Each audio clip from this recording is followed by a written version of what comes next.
नमस्कार। शोम रतुड़ी एनालिसिस में आपका स्वागत है। आज मैं जिस विषय पर चर्चा कर रहा हूं वो हॉरर भी है और राहत भी है। तो मैं चर्चा कर रहा हूं Allahabad high court, Bengal high court के जस्टिस अभिजीत गांगुली या अभिजीत गंगोपाध्याय, उनके द्वारा हाई कोर्टशिप से इस्तीफा देना और सक्रिय राजनीति में आना। इसकी मैं जब आगे मैं इस बारे में पूरी चर्चा करूंगा, विस्तृत रूप से जाऊंगा, उससे पहले मेरा आपसे निवेदन है कि आप मेरे इस चैनल को सब्सक्राइब जरूर करिएगा, उसको लाइक करिएगा, शेयर कीजिएगा और कमेंट जरूर करिएगा। आपको लगता है मैं कहीं पर गलत हूं या आपका कोई सजेशन हो तो मैं उसको समझ सकूं। धन्यवाद। जैसा कि ये खबर है ही है, बहुत ज्यादा नहीं फैली, मतलब जो इलेक्ट्रॉनिक मीडिया है यानी टीवी है, उस पर इस बात की चर्चा बड़ी कम हो रही है कि अभिजीत गांगुली जो हाई कोर्ट के जज हैं, कलकत्ता हाई कोर्ट के जज हैं, उन्होंने इस्तीफा दे दिया और वो सक्रिय राजनीति में आ गए। अभिजीत गांगुली कोई अचानक नहीं आए और दूसरी बात यह है कि वो राजनीति के लिए नहीं आए, लेकिन उनको मजबूर होकर के आना पड़ा, क्योंकि जिस तरह से बंगाल में ममता का जंगल राज चल रहा है उसके खिलाफ वे लगातार कोर्ट के माध्यम से प्रयासरत रहे, उनकी गलतियों को पॉइंट आउट करते रहे, उनके गलत कामों को जो है पनिश करते रहे, और इसलिए वे ममता और उनके जो गुंडा पार्टी है उनके दुश्मन बन गए, सब उनके खून के प्यासे हो रखे।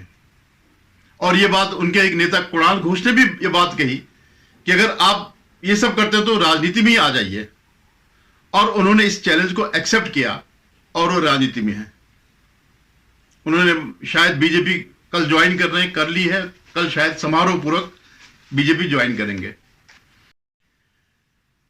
तो मैं कह रहा था कि वेस्ट बंगाल में जो कुछ चल रहा है, ममता का जो जंगल राज चल रहा है, ये आज से नहीं चल रहा, 10 साल तो इनको ही हो गए। और जब संदेश खाली की घटना पर अगर वो कहती हैं कि ये तो पहले से चला आ रहा है, तो आप सोचिए कि बंगाल में क्या हो गया है। मैं उस बंगाल की बात कर रहा हूं जिसे स्वतंत्रता की लड़ाई में जो है सबसे ज्यादा भाग लिया। बंगाल और पंजाब दो ऐसे सूबे थे जिन्होंने सबसे ज्यादा कुर्बानियां दी, सबसे ज्यादा क्रांतिकारी वहां पर हुए। एक लंबी उसकी लिस्ट है। सैनिक विद्रोह हुआ, चुआड़ विद्रोह हुआ, सन्यासी विद्रोह हुआ, भूमिज विद्रोह हुआ, संथाल विद्रोह हुआ, और प्रमुख नेता कौन थे? रास बिहारी बोस और प्रफुल्ल चाकी, सचिंद्र नाथ सान्याल, कमला दास गुप्ता, बिपिन चंद्र पाल और नेताजी सुभाष चंद्र बोस तो आप जानते ही होंगे। रास बिहारी बोस जो बाद में जिन्होंने आजाद हिंद फौज का गठन किया था, बाद में इसकी कमान जो है सुभाष बाबू को दे दी थी। अरविंद घोष, बाघा जतिन, सचिन सान्याल, सत्येंद्रनाथ बसु, बटुकेश्वर दत्त, और एक इनकी जो लेखक थे उनकी पत्रिका थी जुगांतर। तो इतने बड़ी क्रांतिकारी भूमि से आज उसकी जो स्थिति हो गई है, बद से बदतर हो गई। जहां ऐसे ऐसे लोग रहे हैं, पता नहीं क्या हो गया है, बंगाल के बुद्धिजीवियों को क्या हो गया है, कौन सी उन्होंने भांग पी ली है, किस नशे में वो चल रहे हैं, जो उनको ये सब नहीं दिखाई दे रहा। और इसी वजह से जो कुछ वहां हो रहा था उसका विरोध ये जज साहब अभिजीत गांगुली जी कर रहे थे, तो उन्होंने आज इस्तीफा दे दिया। उनको चैलेंज किया था कुणाल घोष ने कि आप राजनीति में आए, तो वो कोई ऐसी राजनीति में नहीं आता है, लेकिन परिस्थितियां ऐसी आती है कि आना पड़ता है। और मैं ये कह रहा हूं, उस जो क्रांतिकारियों की जो लिस्ट है उसमें एक और जुड़ गया है। उस क्रांतिकारी लिस्ट में बंगाल का एक और क्रांतिकारी जुड़ गया है, और यह भी युगांतर रहेगा। आने वाले समय में आप देखिएगा कि इनके इस्तीफा देने से क्या हुआ, बंगाल में क्या चेंज आ गया। और ये जो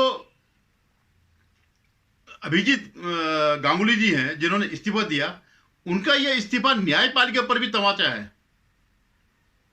एक आदमी हाई कोर्ट का जस्टिस होते हुए भी अगर जस्टिस नहीं दे पा रहा है, तो आप सोचिए हमारे देश की न्याय व्यवस्था क्या है। और सुप्रीम कोर्ट में जो बैठे हुए हैं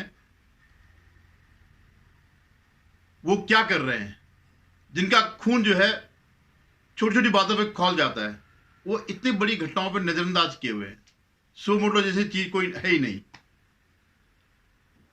ये जो कॉलेजियम के जो प्रोडक्ट हैं वो भी इनके जो इस्तीफा दिया इन्होंने उसके पीछे वो भी एक कारण है, क्योंकि यहां से अगर कुछ भेजे तो वहां से वे जो है रोक देते हैं या हस्तक्षेप करते हैं। एक मामले में इन्होंने कोई वो दिया, कोई जजमेंट दिया तो एक बेंच ने नहीं उसको रोक दिया, जबकि वो नहीं रोक सकते थे। फिर मामला सुप्रीम कोर्ट में गया और सुप्रीम कोर्ट ने वहां से चेंज किया कि ये केस इनसे हटाया जाए। तो ये व्यक्ति जो है अपने कैरियर की परवाह किए बगैर आज जनता के साथ खड़ा है, आज पीड़ितों के साथ खड़ा है। वो न्यायालय में भी पीड़ितों के साथ था और जनसेवा में आकर के जनता के बीच आकर के भी पीड़ितों के पक्ष में खड़ा हो गया। उन्होंने पहले ही कह दिया था 2-3 दिन पहले कि मैं टीएमसी को छोड़ करके किसी भी पार्टी में चले जाऊंगा, और उनको सबने ऑफर दिया। सीपीएम ने भी दिया, कांग्रेस ने भी दिया, बीजेपी ने भी दिया, लेकिन वो जज रहे हैं, उनको पता है कि नियत किसकी ज्यादा सही है। कांग्रेस ने आज तक एक शब्द नहीं बोला इस सारे मसले पर। जो ये उड़ उड़ करके जाते हैं राहुल गांधी और प्रियंका गांधी, जो प्रियंका गांधी कहती कि लड़की हूं, लड़ सकती हूं, आज ये सब लुप्त हो रखे हैं, एक शब्द नहीं बोल रहे हैं। सिर्फ किस लिए कि उनको 2 सीट मिल जाए वहां पर बंगाल में लड़ने के लिए लोकसभा चुनाव। खड़गे से पूछा तो संदेश खाली के बारे में तो आई सब बोलने लग गए, वो टॉपिक उन्होंने बदल दिया। तो ये स्थिति इस पार्टी की है। और सीपीएम तो इन सब का जनक सीपीएम ही है। जितने भी गुंडे आज इसमें हैं सारे सीपीएम के ही हैं पुराने। अब आप देखिए कि ममता बनर्जी सरकार कितनी बेशर्मी के साथ जो है शाहजहां शेख के पक्ष में खड़ी है। 52 दिन तक उसने अरेस्ट नहीं किया जब ईडी वाला मामला हुआ।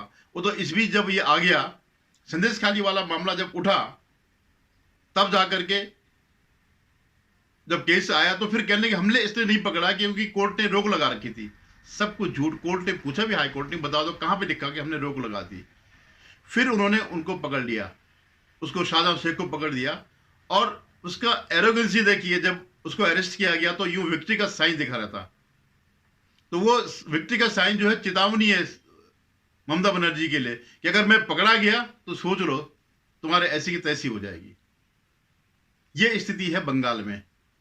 और जब गिरफ्तार किया तो संदेश खाली मामले में नहीं गिरफ्तार किया, ईडी पे आक्रमण करने के, ईडी के साथ मारपीट करने के लिए के उस पे जो है गिरफ्तार किया, ताकि छोटी छोटी धारा लगाया जाए। अपनी सीआईडी, पुलिस और सीआईडी तो आपने उनकी देखी है।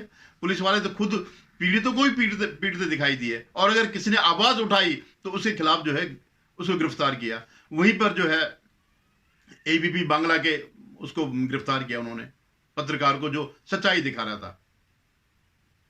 उन्हीं जो पीड़िता है उनके खिलाफ भी कार्रवाई कर रहे हैं। तो ये स्थिति है बंगाल में। तो मैं जो ये अभिषेक गांगुली जी हैं, मैं कहता हूं ये भी एक क्रांतिकारी हैं। उनके पास सब कुछ पता है उनको कि इन्होंने क्या क्या कुकर्म किए। उनकी वजह से जो है सीबीआई की जांच हुई। जो शिक्षकों की भर्ती का मामला है और शिक्षा विभाग में कर्मचारियों की भर्ती का मामला है, उस पर उन्होंने सीबीआई जांच के आदेश दिए। नहीं देते तो इनकी पुलिस सारा मामला रफा दफा कर देती। और उनकी वजह से जो इनका जो कई जेल में गए हुए हैं, वो इनके फैसलों की वजह से, इनके एक्शन की वजह से, इनके द्वारा सीबीआई को जांच सौंपने की वजह से इनके बड़े बड़े नेता, जिनके यहां से करोड़ों रुपए की धनराशि निकली, वो जेलों में पड़े हैं। आप ये देखिए कि कल हाई कोर्ट ने आदेश दिया कि इसकी जांच, शाहजहां शेख की जांच जो है वो करेगी, सीबीआई करेगी। और इन्होंने जो है शाहजहां शेख को सीबीआई को नहीं सौंपा, और इस बीच वो चले गए सुप्रीम कोर्ट। तो इनको क्या डर है कि सच्चाई न सामने आए कि हमारी सीआईडी बहुत सक्षम। तुम्हारी सीआईडी सक्षम होती तो 52 दिन तक ये खुला ना घूमता। अगर तुम्हारी वो पुलिस और सीआईडी अगर सच्ची होती तो महिलाओं को उठने की जरूरत नहीं पड़ती। क्या उन पे बीती होगी जो वो खुलेआम उन्होंने जो है कितना दबाव में वो रहे होंगे कि इसके बावजूद उन्हें खुलेआम सारी हरकतें इनकी बतानी पड़ी।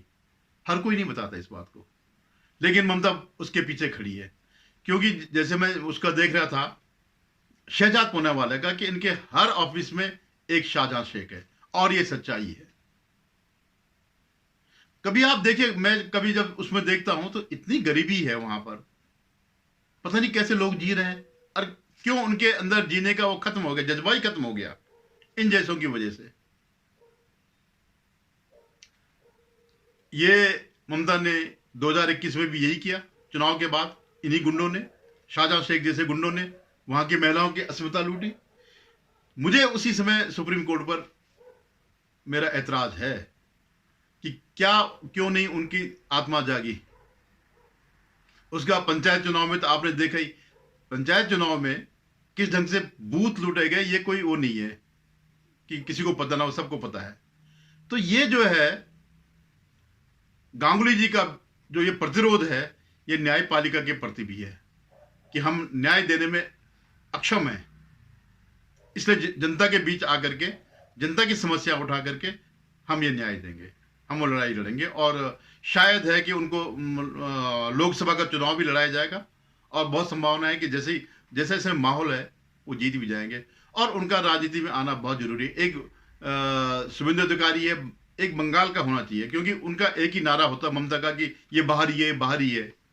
उनके लिए तो कुछ भी कहना आसान है अपने गुंडों को बचाने के लिए। तो एक अभिजीत गांगुली बंगाली हैं, जज हैं, सेवा ग्रेड 1 सेवा में, राज्य सरकार की सेवा में रह चुके हैं, और अपना कैरियर दांव पे लगा के आए।